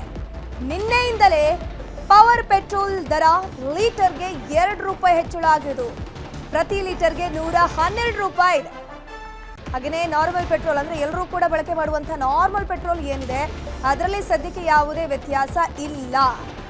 20% ಪವರ್ ಪೆಟ್ರೋಲ್ ಬಳಕೆದಾರರಿದ್ದು 80% ನಾರ್ಮಲ್ ಪೆಟ್ರೋಲ್ ಯೂಸ್ ಮಾಡೋರು ಇದ್ದಾರೆ. ನಾರ್ಮಲ್ ಪೆಟ್ರೋಲ್ ಯಾರೆಲ್ಲ ಬಳಕೆ ಮಾಡ್ತಾರೆ ನೋಡಿ, ನಿಮ್ಗೆ ಇದು ಶಾಕಿಂಗ್ ನ್ಯೂಸ್ ಅಲ್ವೇ ಅಲ್ಲ. ಸೊ ಬೆಲೆ ಏರಿಕೆ ಬಿಸಿ ತಡ್ತಾ ಇದೆ. ಯುದ್ಧ ಇದೇ ರೀತಿ ಮುಂದುವರೆದ್ರೆ, ಈಗಾಗಲೇ ಪವರ್ ಪೆಟ್ರೋಲ್ ಬೆಲೆ ಏರಿಕೆ ಆಗಿದೆಯಲ್ಲ, ಅದೇ ರೀತಿ ನಾರ್ಮಲ್ ಪೆಟ್ರೋಲ್ ಬೆಲೆ ಕೂಡ ಹೆಚ್ಚಳ ಆಗುವಂತಹ ಸುಳಿವು ಈಗಾಗಲೇ ಸಿಗ್ತಾ ಇದೆ. ಯಾಕಂದ್ರೆ ಮಧ್ಯಪ್ರಾಚ್ಯದಲ್ಲಿ ಇರಾನ್ ಕೂಡ ಅಷ್ಟೇ ಈ ಒಂದು ತೈಲ ಘಟಕಗಳನ್ನೇ ಟಾರ್ಗೆಟ್ ಮಾಡ್ತಾ ಇದೆ, ಗ್ಯಾಸ್ನ ಘಟಕಗಳನ್ನೇ ಟಾರ್ಗೆಟ್ ಮಾಡ್ತಾ ಇದೆ. ಇದೇ ರೀತಿ ಯುದ್ಧ ಮುಂದುವರಿಯಿತು ಅಂತಂದ್ರೆ ಇಲ್ಲಿ ಪೆಟ್ರೋಲ್, ಡೀಸೆಲ್, ಗ್ಯಾಸ್ ಅಭಾವ ಇನ್ನಷ್ಟು ಕೂಡ ಜಾಸ್ತಿ ಆಗುವಂತಹ ಚಾನ್ಸಸ್ ಇದೆ. 20 ಜಾಸ್ತಿ ಆಗಿದೆ, 2 ರೂಪಾಯಿ 17 ಪೈಸೆ ಜಾಸ್ತಿ ಆಗಿದೆ ಪವರ್ ಪೆಟ್ರೋಲ್ ಮಾತ್ರ. ಈ ಪವರ್ ಪೆಟ್ರೋಲ್ಗೂ ಮತ್ತು ನಾರ್ಮಲ್ ಪೆಟ್ರೋಲ್ಗೂ ಏನು ವ್ಯತ್ಯಾಸ ಸರ್? ಒಂದ್ಸಲಿ ಅದು ಬಂದು ಇಂಜನ್ ಸ್ಮೂತ್ ಇರುತ್ತೆ ಸರ್, ಅದು ಎನರ್ಜಿ ಬೂಸ್ಟೆಡ್ ಮತ್ತೆ ಇದು ಮೇಂಟೆನೆನ್ಸ್ ಕಮ್ಮಿ ಇರುತ್ತೆ ಸರ್. ಯಾರೇ ಕಸ್ಟಮರ್ ಅಲ್ಲಿ ಒಂದ್ಸಲಿ ಪವರ್ ಪೆಟ್ರೋಲ್ ಹಾಕ್ಸ್ಕೊಂಡು ಒನ್ ಟೈಮ್ 2 ಟೈಮ್ ಪೆಟ್ರೋಲ್ ಹಾಕ್ಸ್ಕೊಂಡ್ರೆ ಪವರ್ ಪೆಟ್ರೋಲ್ ಹಾಕ್ಸ್ಕೊಂಡ್ರೆ ಮತ್ತೆ ನಾರ್ಮಲ್ ಪೆಟ್ರೋಲ್ ಯಾರು ಇಷ್ಟಪಡಲ್ಲ. ಈಗ ನಾನಾದ್ರೂ ಅಷ್ಟೇ, ನೀವಾದ್ರೂ ಅಷ್ಟೇ. ಆದ್ರೆ ಅದು ತುಂಬಾ ಚೆನ್ನಾಗಿರುತ್ತೆ, ಪೆಟ್ರೋಲ್ ಪ್ಯೂರಿಟಿ ಚೆನ್ನಾಗಿರುತ್ತೆ, ಬಟ್ ಅದು ನಾಜೆಲ್ಲ ಕ್ಲೀನ್ ಆಗಿರುತ್ತೆ. ಪ್ರೈಸ್ ಅಲ್ಲಿ ಕಮ್ಮಿ ಅಲ್ಲ ಸರ್, ಅದು 102 ರೂಪಾಯಿ 102.90 ಪೈಸೆ ಇದೆ, ಅದು 113 ರೂಪಾಯಿ ಇದೆ ಅಲ್ಲ. ಅದರಿಂದ ನಾರ್ಮಲೇ ಹಾಕ್ಸ್ಕೊತಾರೆ, ಎಲ್ಲರೂ ನಾರ್ಮಲ್ ಹಾಕ್ಸ್ಕೊತಾರೆ. ಬಟ್ ಆದ್ರೆ ದೊಡ್ಡ ಇಂಪಾರ್ಟೆಂಟ್ ಗಾಡಿ ವೆಹಿಕಲ್ಗಳಿಗೆಲ್ಲ ಪವರ್ ಹಾಕ್ಸ್ಕೊತಾರೆ ಸರ್. ಪ್ರವಾಸೋದ್ಯಮಕ್ಕೂ ಕೂಡ ತಟ್ಟಿದೆ ಮಧ್ಯಪ್ರಾಚ್ಯ ಯುದ್ಧದ ಕರಿನೆರಳು. ದುಬೈ, ಸೌದಿ ಅರೇಬಿಯಾ, ಮಸ್ಕತ್ನಲ್ಲಿ ವಿಮಾನಗಳ ಹಾರಾಟ ವ್ಯತ್ಯಯ ಆಗಿದೆ. ಪ್ರಯಾಣಿಕರು ಇಲ್ಲದೆ ಲಕ್ಸುರಿ ಕಾರುಗಳಿಗೆ ಬಾಡಿಗೆ ಸಿಗ್ತಾ ಇಲ್ಲ. ಬರೋಬ್ಬರಿ 20 ದಿನಗಳಿಂದ ನಿಂತಲ್ಲೇ ನಿಂತಿವೆ ಲಕ್ಸುರಿ ಕಾರುಗಳು. ಮೇಂಟೆನೆನ್ಸ್ ಕೂಡ ಕಷ್ಟ, ಒಂದು ಕಡೆ ಬಾಡಿಗೆ ಸಿಗ್ತಿಲ್ಲ, ಚಾಲಕರು ಪರಿತಪಿಸ್ತಾ ಇದ್ದಾರೆ. 20 ದಿನಗಳಿಂದ ನಿಂತಲ್ಲೇ ನಿಂತ್ಕೊಂಡೋಗಿದೆ. ಪ್ರವಾಸೋದ್ಯಮ, ಟ್ರಾವೆಲ್ ಸಿಬ್ಬಂದಿ ಬದುಕಿಗೂ ಕೂಡ ಯುದ್ಧದ ಕೊಳ್ಳಿ ಇಟ್ಟಿರೋದು. ಈ ಯುದ್ಧದಿಂದಾಗಿ ಬರೀ ಗ್ಯಾಸ್, ಪೆಟ್ರೋಲ್, ಡೀಸೆಲ್ ಮಾತ್ರ ಅಲ್ಲ, ಎಲ್ಲ ಒಂದು ವಲಯಕ್ಕೂ ಕೂಡ ಇದ್ರ ಎಫೆಕ್ಟ್ ತಡ್ತಾ ಇದೆ. ಪ್ರವಾಸೋದ್ಯಮ, ಹೋಟೆಲ್, PG, ಹಾಸ್ಟೆಲ್ ಎಲ್ಲ ಕಡೆ ಇದ್ರ ಎಫೆಕ್ಟ್ ತಡ್ತಾ ಇದೆ. ಇದ್ರ ಬಗ್ಗೆ ಹೆಚ್ಚಿನ ಮಾಹಿತಿ ನೀಡ್ತಾ ಹೋಗ್ತಾರೆ ನಮ್ಮ ಪ್ರತಿನಿಧಿ ಶರಣು ಹಂಪಿ. ನೇರ ಸಂಪರ್ಕದಲ್ಲಿ ಜಾಯಿನ್ ಆಗಿದ್ರೆ ಶರಣು ಹಂಪಿ, ಮಧ್ಯಪ್ರಾಚ್ಯದಲ್ಲಿ ಘನಘೋರ ರೀತಿಯಲ್ಲಿ ಯುದ್ಧ ಇನ್ನೂ ಕೂಡ ಮುಂದುವರೆದಿದೆ. ಈಗಾಗಲೇ ಪವರ್ ಪೆಟ್ರೋಲ್ ಬೆಲೆ 2 ರೂಪಾಯಿ ಏರಿಕೆ ಆಗಿದೆ. ನಾರ್ಮಲ್ ಪೆಟ್ರೋಲ್ ದರ ಕೂಡ ಏರಿಕೆ ಆಗುವಂತ ಚಾನ್ಸಸ್ ಇದೆಯಾ? ಹೇಗೆ ಬಂಕ್ ಸಿಬ್ಬಂದಿಗಳು ಏನು ಹೇಳ್ತಿದ್ದಾರೆ? ಧನುಶ್ರೀ, ಖಂಡಿತ. ಯಾಕಂದರೆ ಮಧ್ಯಪ್ರಾಚ್ಯ ಪ್ರದೇಶದಲ್ಲಿ ನಡೀತಿರುವಂಥ ಯುದ್ಧ 22ನೇ ದಿನ. ಸೊ ಇದು ಯುದ್ಧನೂ ಕೂಡ ಮುಂದುವರಿಯುವಂಥ ಸಾಧ್ಯತೆ ಹೆಚ್ಚಾಗಿ ಕಂಡು ಬರ್ತಾ ಇದೆ. ಈ ಹಿನ್ನೆಲೆಯಲ್ಲಿ ಕಚ್ಚಾ ತೈಲ ಬೆಲೆ ಏನಿದೆ ಸಹಜವಾಗಿ ಹೆಚ್ಚಳ ಆಗ್ತಾ ಇದೆ ಮತ್ತು ಪ್ರತಿ ಬ್ಯಾರಲ್ನ ದರನೂ ಕೂಡ ಹೆಚ್ಚಳ ಆಗ್ತಿರೋ ಪರಿಣಾಮವಾಗಿ ಸಹಜವಾಗಿ 4 ದಿನಗಳ ಹಿಂದೆ ಶೆಲ್ ಪೆಟ್ರೋಲ್ ಬಂಕಲ್ಲಿ ಈಗಾಗಲೇ 2 ರೂಪಾಯಿ ಪೆಟ್ರೋಲ್, 3 ರೂಪಾಯಿ ಡೀಸೆಲ್ ದರ ಹೆಚ್ಚಳ ಮಾಡಲಾಯಿತು. ಈಗ HP ಕಂಪನಿ ಸರದಿ ನಿನ್ನೆಯಿಂದನೇ ಬೆಳಗ್ಗೆಯಿಂದನೇ ಅವರು ನಾರ್ಮಲ್ ಪೆಟ್ರೋಲ್ ಅಲ್ಲ, ಆದರೆ ಪ್ರೀಮಿಯಂ ಅಥವಾ ಪವರ್ ಪೆಟ್ರೋಲ್ ಅಂತ ಏನು ಹೇಳ್ತೀವಿ ಅದರ ದರವನ್ನು ಪರ್ ಲೀಟರ್ಗೆ 2 ರೂಪಾಯಿ 13 ಪೈಸೆ ಹೆಚ್ಚಳ ಮಾಡಿದ್ದಾರೆ. ಸೊ ಇದು ಖಂಡಿತವಾಗಿ ಕೂಡ ನಾರ್ಮಲ್ ಪೆಟ್ರೋಲ್ಗೂ ಕೂಡ ಅದು ಮುಂದೆ ಹೆಚ್ಚಾಗುವಂಥ ಸಾಧ್ಯತೆ ಹೆಚ್ಚಾಗಿದೆ. ಈಗಾಗಲೇ ವಿವಿಧ ಕಂಪನಿಗಳು ಕೂಡ ಡೀಲರ್ಗಳಿಗೆ ಎಲ್ಲೆಲ್ಲಿ ಪೆಟ್ರೋಲ್ ಬಂಕ್ ಡೀಸೆಲ್ ಬಂಕ್ಗಳಿದ್ದಾವೆ ಆ ಡೀಲರ್ಗಳಿಗೆ ಸೂಚನೆಯನ್ನು ಕೂಡ ಕೊಟ್ಟಿದ್ದಾರೆ. ಮುಂದೆ ಪೆಟ್ರೋಲ್ ಮತ್ತು ಡೀಸೆಲ್ ಹೆಚ್ಚಳ ಆಗುವಂಥ ಸಾಧ್ಯತೆ ಇದೆ, ಅದಕ್ಕೆ ರೆಡಿಯಾಗಿ ಅಂತೇಳಿ. ಇದರ ಎಫೆಕ್ಟ್ ಪೆಟ್ರೋಲ್ ಮತ್ತು ಡೀಸೆಲ್ನ ಎಫೆಕ್ಟ್ ಖಂಡಿತವಾಗಿ ಕೂಡ ಜನಸಾಮಾನ್ಯರಿಗೆ, ಮಧ್ಯಮ ವರ್ಗದವ್ರಿಗೆ ಆಗುತ್ತೆ. ಮತ್ತು ಚೈನ್ ಲಿಂಕ್ ಇರೋ ಕಾರಣಕ್ಕಾಗಿ ಪ್ರತಿಯೊಂದು ದಿನಬಳಕೆಯ ವಸ್ತುಗಳು ಕೂಡ ಮುಂದೆ ಹೆಚ್ಚಳ ಆಗುವಂಥ ಸಾಧ್ಯತೆ ಇದೆ ಒಂದು ವೇಳೆ ಯುದ್ಧ ಇದೇ ರೀತಿ ಮುಂದುವರೆದ್ರೆ. ಇನ್ನು ಪ್ರವಾಸೋದ್ಯಮಕ್ಕೂ ಕೂಡ ಭಾಳ ದೊಡ್ಡ ರೀತಿಯ ಎಫೆಕ್ಟ್ ಆಗ್ತಾ ಇದೆ. ಅದರಲ್ಲೂ ಕೂಡ ಬೆಂಗಳೂರಿಗೆ ಮಧ್ಯಪ್ರಾಚ್ಯ ಅಂದರೆ ಗಲ್ಫ್ ಕಂಟ್ರಿಗಳು, ಭಾಳಷ್ಟು ಕಂಟ್ರಿಗಳೇನಿದ್ದಾವೆ ಎಲ್ಲ ದೇಶಗಳ ಬಿಸ್ನೆಸ್ ಮ್ಯಾನ್ಗಳು ಹೈ ಎಂಡ್ ವೆಹಿಕಲ್ಗಳನ್ನು ಯೂಸ್ ಮಾಡ್ತಾ ಇದ್ರು ಫಾರ್ ಟ್ರಾವೆಲ್ ರೀಸನ್ಗಾಗಿ. ಸೊ ಅವು ಯಾವ ವೆಹಿಕಲ್ಗಳು ಕಳೆದ 20 ದಿನಗಳಿಂದ ಯೂಸ್ ಆಗ್ತಾ ಇಲ್ಲ. ಹೈ ಎಂಡ್ ವೆಹಿಕಲ್ಗಳನ್ನೆಲ್ಲ ಯೂಸ್ ಮಾಡ್ತಾ ಇದ್ರು. ಆ ವೆಹಿಕಲ್ಗಳು ಒಂದು ದಿನವೂ ಕೂಡ ಆಪರೇಟ್ ಆಗ್ತಾ ಇಲ್ಲ. ಇದೇ ರೀತಿ ಸಿಚುವೇಶನ್ ಈ ಹಿಂದೆ ಕರೋನಾ ಟೈಮಲ್ಲಿದ್ದಾಗ ನಾವು ಅನುಭವಿಸಿದ್ವಿ. ಅದೇ ಸಿಚುವೇಶನ್ ಈಗ ಮತ್ತೆ ಮರುಕಳಿಸ್ತಾ ಇದೆ. ಇದೇ ಸಿಚುವೇಶನ್ ಮುಂದುವರೆದ್ರೆ ನಿಜವಾಗ್ಲೂ ಕೂಡ ಕಷ್ಟ ಆಗುತ್ತೆ. ಯಾಕಂದರೆ ಬಿಸ್ನೆಸ್ಗಾಗಿ ಬರ್ತಿದ್ದಂಥವ್ರು ಪ್ರತಿದಿನ 20ರಿಂದ 30 ಫ್ಲೈಟ್ಗಳು ಗಲ್ಫ್ ಕಂಟ್ರಿಯಿಂದನೇ ಬರ್ತಾಯಿದ್ವು ಡೈರೆಕ್ಟ್ ಬೆಂಗಳೂರಿಗೆ. ಇದರಲ್ಲಿ 4,000ದಷ್ಟು ಜನ, 8,000 ಜನ ಬರ್ತಾ ಇದ್ರು. ಇದರಲ್ಲಿ 4,000 ಜನ ಕನಿಷ್ಠ ಬಿಸ್ನೆಸ್ ಮ್ಯಾನ್ಗಳಿರೋ ಕಾರಣಕ್ಕಾಗಿ ಅವ್ರು ಹೈ ಎಂಡ್ ವೆಹಿಕಲ್ಗಳನ್ನು ಯೂಸ್ ಮಾಡ್ತಾ ಇದ್ರು. ಅವರು ಈಗ ಯೂಸ್ ಮಾಡದೇ ಇರೋದ್ರಿಂದ ಟೂರಿಸಮ್ಗೂ ಕೂಡ ದೊಡ್ಡ ತೊಂದರೆ ಆಗ್ತಾ ಇದೆ, ಹೊಡೆತ ಬೀಳ್ತಾ ಇದೆ ಅಂತಲೂ ಕೂಡ ತಮ್ಮ ಅಭಿಪ್ರಾಯವನ್ನು, ತಮ್ಮ ಮನವಿಯನ್ನು ಮಾಡ್ಕೊಳ್ತಾ ಇದ್ದಾರೆ. ಧನುಷ್, ಥ್ಯಾಂಕ್ ಯು ಶರಣು ಹಂಪಿ ತಮ್ಮೆಲ್ಲ ಮಾಹಿತಿಗಾಗಿ. ಶಿವಮೊಗ್ಗದ ತಾವರೆಕೊಪ್ಪದಲ್ಲಿ ಪಶುವೈದ್ಯೆ ಸಾವಿನ ಕೇಸ್ಗೆ ಸಂಬಂಧಪಟ್ಟ ಹಾಗೆ ಡಾಕ್ಟರ್ ಸಮೀಕ್ಷಾ ರೆಡ್ಡಿ ಸಾವಿಗೆ ಕಾರಣವಾದ ಆ ನೀರಾನೆಯ ದೃಶ್ಯ ಸಿಕ್ಕಿದೆ. ನೀರಾನೆಯ ಎಕ್ಸ್ಕ್ಲೂಸಿವ್ ದೃಶ್ಯ ನ್ಯೂಸ್ 18ಗೆ ಲಭ್ಯ ಆಗಿರೋದು. 23 ವರ್ಷದ ಡಾಕ್ಟರ್ ಸಮೀಕ್ಷಾ ರೆಡ್ಡಿ ಏನಿದ್ದಾರೆ, ನೀರಾನೆಯ ದಾಳಿಗೆ ಸಾವನ್ನಪ್ಪಿದ್ರಲ್ಲ, ಆ ಸಾವಿಗೆ ಕಾರಣರಾದ ನೀರಾನೆಯ ಎಕ್ಸ್ಕ್ಲೂಸಿವ್ ದೃಶ್ಯ ನ್ಯೂಸ್ 18ಗೆ ಲಭ್ಯ ಆಗಿದೆ. ನೀರಾನೆ ಬಳಿಯೇ ಈಗಲೂ ಕೂಡ ಇದೆ ಡಾಕ್ಟರ್ ತಂದಿದ್ರು ಎಂಬಂತಹ ಟಾರ್ಚ್ ಹಿಡಿದು ಮೊದಲು ವಿಡಿಯೋ ಮಾಡಿದ್ರು ಡಾಕ್ಟರ್ ಸಮೀಕ್ಷಾ ರೆಡ್ಡಿ. ಟಾರ್ಚ್ ಲೈಟ್ಗೆ ಕೆರಳಿ ದಾಳಿ ಮಾಡ್ತಾ ಹಾಗಾದ್ರೆ ನೀರಾನೆ ಅನ್ನುವಂಥ ವಿಚಾರ ಸ್ಕ್ರೀನಲ್ಲಿ ನೋಡ್ತಾ ಇರಬಹುದು. ಇಲ್ಲೇ ಎಕ್ಸಾಕ್ಟ್ಲಿ ಆ ನೀರಾನೆ ಅಟ್ಯಾಕ್ ಮಾಡಿರೋದು. ಡಾಕ್ಟರ್ ರಾತ್ರಿ ಹೊತ್ತಿಗೆ ವಿಸಿಟ್ಗೆ ಹೋದಂತಹ ಸಂದರ್ಭದಲ್ಲಿ ಪಕ್ಷಿಗೆ ಅಂತ ಟ್ರೀಟ್ಮೆಂಟ್ ಕೊಡಕ್ಕೆ ಹೋಗ್ತಾರೆ. ಆ ಸಂದರ್ಭದಲ್ಲಿ ಈ ನೀರಾನೆ 4ರಿಂದ 5 ದಿನದಿಂದ ಏನು ತಿಂದಿರಲಿಲ್ಲ ಅನ್ನುವಂಥ ಮಾಹಿತಿ ಸಮೀಕ್ಷೆಗೆ ಗೊತ್ತಾಗುತ್ತೆ. ಅವರು ಡಾಕ್ಟರ್ ಏನು ಮಾಡ್ತಾರೆ, ಆ ನೀರಾನೆಗೆ ಏನಾದರೂ ಜ್ವರ ಇದೆಯಾ ಅಂತ ಚೆಕ್ ಮಾಡಕ್ಕೆ ಹೋದಂತಹ ಸಂದರ್ಭದಲ್ಲಿ ಒಂದು ಟಾರ್ಚ್ ಇಟ್ಕೊಂಡು ಹೋಗಿರ್ತಾರೆ. ಸೊ ನೋಡ್ತಾ ಇದ್ದೀರಾ ನೀವು ಸ್ಕ್ರೀನ್ನಲ್ಲಿ, ಆ ಟಾರ್ಚ್ ಅಲ್ಲೇ ಬಿದ್ದಿದೆ. ಆ ನೀರಾನೆ ಕೂಡ ಅಲ್ಲಿ ನೀರಿನ ಒಳಭಾಗದಲ್ಲಿರೋದು. ಅದರ ಬೆನ್ನು ಭಾಗ ನಿಮಗೆ ಕಾಣಿಸ್ತಾ ಇದೆ. ನೀರಲ್ಲಿ ಆಲ್ಮೋಸ್ಟ್ 90% ಮುಳ್ಕೊಂಡಿದೆ. ಕೇರ್ ಟೇಕರ್ ಗಮನಕ್ಕೆ ತಾರದೆ ನೀರಾನೆ ಬಳಿ ಹೋಗಿದ್ರ, ಹಾಗಾದ್ರೆ ವೈದ್ಯೆ ಮಾಹಿತಿ ನೀಡದೆ ಚಿಕಿತ್ಸೆಗೆ ಹೋಗಿದ್ರು ಅಂತ ಕೇರ್ ಟೇಕರ್ ಸ್ಟೇಟ್ಮೆಂಟ್ ಅನ್ನ ಕೊಟ್ಟಿದ್ದಾರೆ. SOP ಪಾಲನೆ ಆಗಬೇಕಿತ್ತು, ಪಾಲನೆ ಆಗಿಲ್ಲ. ಬಟ್ ಕೇರ್ ಟೇಕರ್ ಬಳಿ ಕೇಳಿದ್ರು ನಮ್ಗೆ ಇನ್ಫಾರ್ಮ್ ಮಾಡಿಲ್ಲ ಅಂತ ಹೇಳ್ತಾ ಇದ್ದಾರೆ. ನೀರಾನೆ ಸ್ವಭಾವದ ಬಗ್ಗೆ ನ್ಯೂಸ್ 18ಗೆ ತಿಳಿಸಿದ್ದಾರೆ ಕೇರ್ ಟೇಕರ್ ಪವನ್. ನಮಗೇನೂ ಕೂಡ ಇವರು ಹೇಳಿಲ್ಲ, ಹೇಳದೆ ಹೋಗಿದ್ದಾರೆ ಅನ್ನುವಂಥ ಮಾಹಿತಿಯನ್ನ ಕೇರ್ ಟೇಕರ್ ಆಗಿರೋ ಪವನ್ ಹೇಳ್ತಾ ಇದ್ದಾರೆ. ಟಾರ್ಚ್ ಲೈಟ್ಗೆ ನೀರಾನೆ ಕೆರಳಿ ಕೆಂಡವಾಗಿದೆ. ಆ ಸಿಟ್ಟಿನಲ್ಲಿ ಅಟ್ಯಾಕ್ ಮಾಡಿರೋದು. ಆ ನೀರಾನೆ ಗರ್ಭಿಣಿ ಕೂಡ ಆಗಿತ್ತು. ಗರ್ಭಿಣಿ ಇರುವಂತಹ ಸಂದರ್ಭದಲ್ಲಿ ಯಾರಾದ್ರೂ ಅವರ ಅಕ್ಕಪಕ್ಕ ಹೋಯಿತು ಅಂತಂದ್ರೆ ಅದು ಹೆದರ್ಕೊಂಡ್ಬಿಟ್ಟು ಅಟ್ಯಾಕ್ ಅನ್ನ ಮಾಡುತ್ತೆ ಅಂತ ಹೇಳಲಾಗ್ತಿದೆ. ಅಗ್ರೆಸಿವ್ ಅಂದ್ರೆ ಸರ್, ಅದಕ್ಕೆ ತೊಂದರೆ ಆಗ್ತಾ ಇದೆ ಅಂದ್ರೆ ತುಂಬಾ ಅಗ್ರೆಸಿವ್ ಆಗಿ ಬಿಹೇವಿಯರ್ ತೋರಿಸಬಹುದು. ನನಗೇನೋ ಮಾಡಕ್ ಬಂದ್ರು ಆ ತರ ಫೀಲ್ ಇದ್ದಾಗ ಅದು ತುಂಬಾ ಅಗ್ರೆಸಿವ್ ಆಗಿ ಅಟ್ಯಾಕ್ ಮಾಡೋ ಚಾನ್ಸಸ್ ಜಾಸ್ತಿ. ಅಟ್ಯಾಕ್ ಅಂದ್ರೆ ಯಾವ ತರ ಎಲ್ಲ ಮಾಡೋದು? ಅಟ್ಯಾಕ್ ಅಂದ್ರೆ ಪೂರ ಬಂದು ನಮಗೆ ಕಚ್ಚಿ ಅತ್ಲ ಬಿಸಾಕೋದು, ಆ ತರ ಎಲ್ಲ ಮಾಡುತ್ತೆ. ಬಟ್ ತಿನ್ನಲ್ಲ ಅದು, ಕಚ್ಚಿ ನಮಗೆ ಇಂಜುರೀಸ್ ಮಾಡುತ್ತೆ. ನಿಮ್ಗೆ ಇನ್ಫಾರ್ಮ್ ಮಾಡ್ತಾರೆ ಯಾರಾದ್ರೂ ಏನಾದ್ರು? ಸರ್ ಏನೇ ಈಗ ಒಂದು ಎನ್ಕ್ಲೋಸರ್ ಹತ್ರ ಯಾರೇ ಅಧಿಕಾರಿಗಳು ಬರಬೇಕು ಅಂತಾರೆ ನಮ್ಮ ಹತ್ರ, ಒಂದ್ಸರಿ ಇನ್ಫಾರ್ಮ್ ಮಾಡ್ತಾರೆ.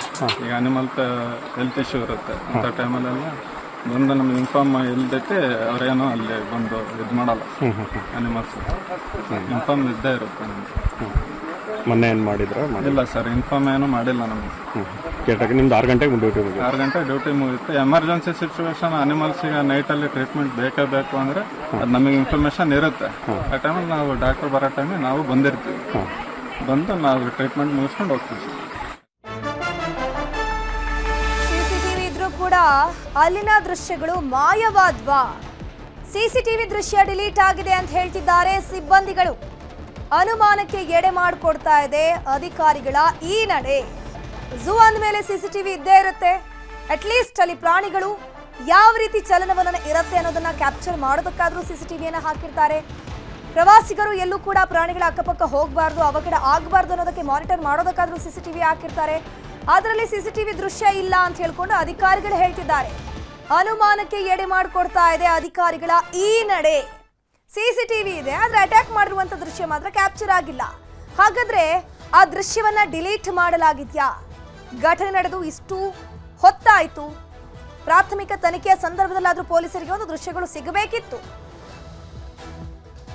ಇದ್ರ ಬಗ್ಗೆ ಹೆಚ್ಚಿನ ಮಾಹಿತಿ ನೀಡ್ತಾ ಹೋಗ್ತಾರೆ ನಮ್ಮ ಪ್ರತಿನಿಧಿ ವಿನಯ್. ದೂರವಾಣಿ ಸಂಪರ್ಕದಲ್ಲಿ ಜಾಯಿನ್ ಆಗಿದ್ದಾರೆ. ವಿನಯ್, ಆ ಒಂದು ಘಟನೆ ನಡೆದ ಜಾಗದಲ್ಲಿ ಸಿಸಿಟಿವಿ ಇತ್ತಂತ, ಸಿಸಿಟಿವಿ ಇದ್ರೆ ಆ ದೃಶ್ಯಾವಳಿಗಳು ಎಲ್ಲಿ ಹೋಗಿದೆಯಂತೆ? ಹೌದು, ಏನು ಸಮೀಕ್ಷಾ ಅವರ ಏನು ಹತ್ಯೆ ಆಯ್ತು ನಿನ್ನೆ, ಏನು ಪ್ರಾಣಿ ಏನು ಬಂದು ತಿಂತು, ಆ ಪ್ರಕರಣಕ್ಕೆ ಸಂಬಂಧಪಟ್ಟಂತೆ ಈಗ ನೂರಾರು ಅನುಮಾನಗಳು ಕಾಡ್ತಾ ಇದೆ. ಅದರಲ್ಲೂ ಕೂಡ ಅಧಿಕಾರಿಗಳು ಹೇಳುವುದೇ ಒಂದು, ಇಲ್ಲಿ ದೃಶ್ಯನೇ ಬೇರೆ ಇದೆ. ಯಾಕಂದ್ರೆ ಸಿಸಿಟಿವಿ ಇಲ್ಲ ಅಂತ ಮೊದಲು ಹೇಳ್ತಾರೆ, ಆದ್ರೆ ನಂತರ ಅದನ್ನ ಅಲ್ಲಿ ಹೋಗಿ ನೋಡಿದಾಗ ನ್ಯೂಸ್ 18 ಫ್ಯಾಕ್ಟ್ ಚೆಕ್ ಅನ್ನ ಮಾಡಿದಾಗ ಅಲ್ಲಿ ಸಿಸಿಟಿವಿ ಇರುವುದು ಗೊತ್ತಾಗ್ತದೆ. ಅದಾದ ನಂತರ ಸಿಸಿಟಿವಿ ಫುಟೇಜ್ಗಳು ಡಿಲೀಟ್ ಆಗಿದೆ ಅನ್ನೋ ಒಂದು ಮಾತುಗಳನ್ನ ಆಡ್ತಾರೆ. ಒಟ್ಟಿನಲ್ಲಿ ಈ ಏನು ಮೊನ್ನೆ ನಡೆದಂತ ಘಟನೆ ಏನಿದೆ ಅದ್ರ ಬಗ್ಗೆ ಯಾರು ಕೂಡ ಸ್ಪಷ್ಟವಾದ ಉತ್ತರವನ್ನ ಕೊಡ್ತಾ ಇಲ್ಲ. ಅದರಲ್ಲೂ ಕೂಡ ಏನು ಡಾಕ್ಟರ್ ಸಮೀಕ್ಷಾ ರೆಡ್ಡಿ ಅವರು ಯಾಕೆ ಅಲ್ಲಿಗೆ ಹೋಗಿದ್ರು ಅನ್ನೋ ಒಂದು ಅನುಮಾನ, ಅದರಲ್ಲೂ ಕೂಡ 11 ಗಂಟೆ ರಾತ್ರಿಗೆ ಹೋಗುವಂತ ಅವಶ್ಯಕತೆ ಏನಿತ್ತು ಅನ್ನೋ ಒಂದು ಮಾತುಗಳನ್ನ ಕೇಳ್ತಾ ಇದ್ರು ಕೂಡ ಯಾರೂ ಕೂಡ ಇದುವರೆಗೂ ಸ್ಪಷ್ಟತೆಯನ್ನ ನೀಡ್ತಾ ಇಲ್ಲ. ಅದರಲ್ಲೂ ಕೂಡ ಕೇರ್ ಟೇಕರ್ ಪವನ್ ಅವರು ಹೇಳೋ ಪ್ರಕಾರ ಏನು ಆ ಪ್ರಾಣಿ ಏನಿದೆ ಅದು ಹಗಲೊತ್ತಿನಲ್ಲಿ ಹೆಚ್ಚಿನ ಕಾಲ ಮಲ್ಗೆ ಇರುತ್ತೆ, ಅದಾದ್ರೆ ರಾತ್ರಿ ಹೊತ್ತು ಆಕ್ಟಿವ್ ಆಗಿರುತ್ತೆ. ಆ ಸಮಯದಲ್ಲಿ ಯಾರು ಕೂಡ ಹೋಗೋದಕ್ಕೆ ಅವಕಾಶ ಇರೋದಿಲ್ಲ. ಆದ್ರೆ ಆಕೆ ಯಾಕೆ ಅಲ್ಲಿಗೆ ಹೋದಳು ಅನ್ನೋ ಒಂದು ಮಾತುಗಳನ್ನ ಕೇಳಿದ್ರೆ ನಮಗೆ ಅದು ಯಾವುದೇ ರೀತಿಯ ಮಾಹಿತಿಯನ್ನ ಕೊಟ್ಟಿಲ್ಲ. ಯಾಕಂದ್ರೆ ಕೇರ್ ಟೇಕರ್ ಆದ್ರೆ ನನಗೆ ಯಾವುದೇ ರೀತಿಯ ಚಲನವಲನಗಳು ಆದ್ರೂ ಕೂಡ ನನಗೆ ಮಾಹಿತಿಯನ್ನ ನೀಡಿ ನಾನು ಆ ಕ್ಷಣದಲ್ಲಿ ಇರಬೇಕು, ಆದ್ರೆ ಅದನ್ನ ಇದ್ದಿದ್ರೆ ಮಾತ್ರ ಕಂಟ್ರೋಲ್ ಮಾಡ್ಬೋದು ಅನ್ನೋ ಮಾತುಗಳನ್ನ ಹೇಳ್ತಾ ಇದ್ರು. ಆದ್ರೆ ಇದುವರೆಗೂ ಕೂಡ ಸಮೀಕ್ಷಾ ರೆಡ್ಡಿ ಅವರೇ ಏನು ಹಂಸಿಣಿ ಏನಿದೆ ಆ ಹಂಸಿಣಿಯ ಗೇಜ್ಗೆ ಹೋಗಿರೋದು ಗೊತ್ತಾಗ್ತಾ ಇದೆ. ಅದರಲ್ಲೂ ಕೂಡ ಯಾರಿಗೂ ಮಾಹಿತಿ ನೀಡಿಲ್ಲ ಅನ್ನೋ ಮಾತುಗಳನ್ನ ಈಗ ಕೇರ್ ಟೇಕರ್ ಹೇಳ್ತಾ ಇದ್ರು. ಒಟ್ಟಿನಲ್ಲಿ ಸಿಸಿಟಿವಿ ಇದ್ರೂ ಕೂಡ ಅಲ್ಲಿ ಯಾವುದೇ ರೀತಿಯ ಪ್ರಯೋಜನ ಆಗಿಲ್ಲ, ಡಿಲೀಟ್ ಆಗಿದೆ ಅನ್ನೋ ಸಬೂಬನ್ನ ಈಗ ಅಧಿಕಾರಿಗಳು ಕೊಡ್ತಾ ಇದ್ರು. ಒಟ್ಟಿನಲ್ಲಿ ಈ ಪ್ರಕರಣ ಏನಿದೆ ಒಂದಲ್ಲ ಒಂದು ಅನುಮಾನಕ್ಕೆ, ಅದರಲ್ಲೂ ಕೂಡ ಅಧಿಕಾರಿಗಳ ನಡೆಯೂ ಕೂಡ ಇದರಲ್ಲಿ ಗೊತ್ತಾಗ್ತಾ ಇರೋದು, ಅದರ ಅನುಮಾನಕ್ಕೆ ಎಡೆ ಮಾಡಿಕೊಡ್ತಾ ಇರೋದು. ಥ್ಯಾಂಕ್ ಯು ವಿನಯ್ ತಮ್ಮೆಲ್ಲ ಮಾಹಿತಿಗಾಗಿ. ಈಗ ಈ ಘಟನೆ ಸಂಬಂಧಪಟ್ಟಂತೆ ಅವರ ಮಾವ ರಾಜಶೇಖರ್ ಮಾತನಾಡಿದ್ದಾರೆ. ಏನು ಹೇಳಿದ್ದಾರೆ ನೋಡೋಣ. ಅವರ ಜಾಬ್ನ ಸೇಫ್ ಮಾಡ್ಕೊಳ್ಳೋದಕ್ಕೋ ಇಲ್ಲ ಅವ್ರು ಸೇಫ್ ಆಗಿರೋದಕ್ಕೆ ಅದು ಹೇಳ್ತಿದ್ದಾರೆ ಅಷ್ಟೇ. She is not the first day she is going almost from 1 week. Daily night ಅವಳು ಹೋಗಿ ಮಾನಿಟರ್ ಮಾಡ್ತಿದ್ದಾಳೆ. ಆಮೇಲೆ ಪ್ರೋಟೋಕಾಲ್ಸ್ ನಿಮ್ಗೆ ಗೊತ್ತಿರೋಂಗೆ ಭಾಳ ರೂಲ್ಸ್ ಐತೆ ಅದಕ್ಕೆ. She should go with 2 guards. ಮತ್ತು ಕೀ ತೆಗಿಬೇಕು ಅಂದ್ರೂ senior doctor should come and open that key. ಯಾವುದೂ ಇಲ್ಲ ಇಲ್ಲಿ.